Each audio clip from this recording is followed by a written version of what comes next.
You went to O'Neill. I went to O'Neill. Fucking awesome. Yeah, I went yeah. to O'Neill. He's great. He's amazing.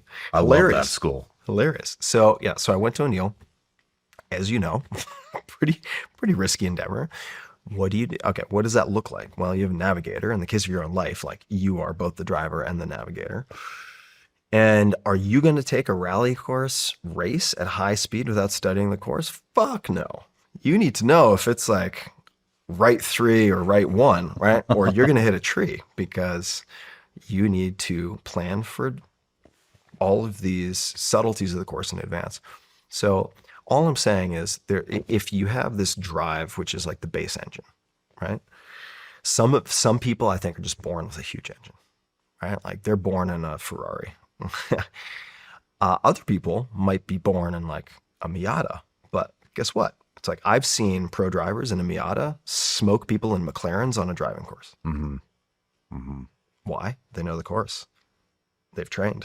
They know how to do it. Fundamentals. Yeah. And similarly, like I don't think, in some ways, I think I have certain advantages, but I do not have like a huge psychological buffer. Some people have incredible inbuilt, I really think, psychological resilience. Like they have a lot of margin of safety. I don't have that, right? I do not have the batteries and infinite endurance of some serial entrepreneurs I've seen or professional athletes, right? It's just like they have different, like Kobe Bryant or, I mean, you could look Travis Kalanick of Uber or whatever, like just like different batteries. These guys are coming to the table with a different engine.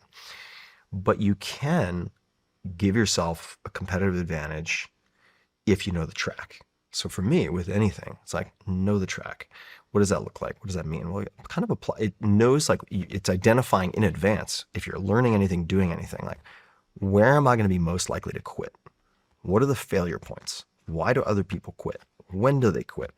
And then if you know in advance, like, okay, it's very likely 3 months into this that I'm going to hit like a crisis of meaning, and I'm going to plateau, and I'm going to be tempted to quit.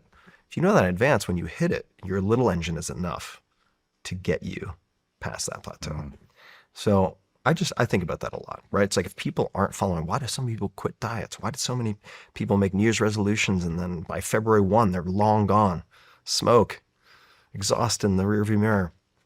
It's like part of it is they have these very optimistic, well-intentioned visions of what they're going to do, where they go to the gym 3 times a week. It never gets interrupted. They don't reverse engineer. Need to make a phone call. They never get into an argument about who's going to watch the kids. And as a result, they don't have any type of safety net mm-hmm. on that plan. So I would say, these are some of the ways that I think about it. I know there's a lot there, but well, I mean, one thing you said about happiness is, I think you said this. I know this. High expectations can be a roadblock.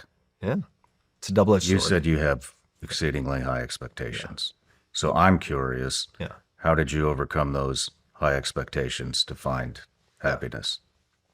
Because I struggle with this. Yeah, I mean, I struggle with it. I have extremely high expectations. Yeah, I've struggled with my whole life. I think I have found certain approaches and tools that have helped me to use the double-edged sword without holding the blade as a handle, right?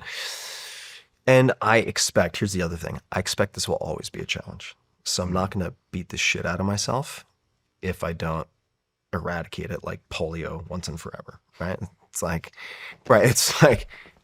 this is part, I think, of my hardwiring. I really do. This is not to belabor the dog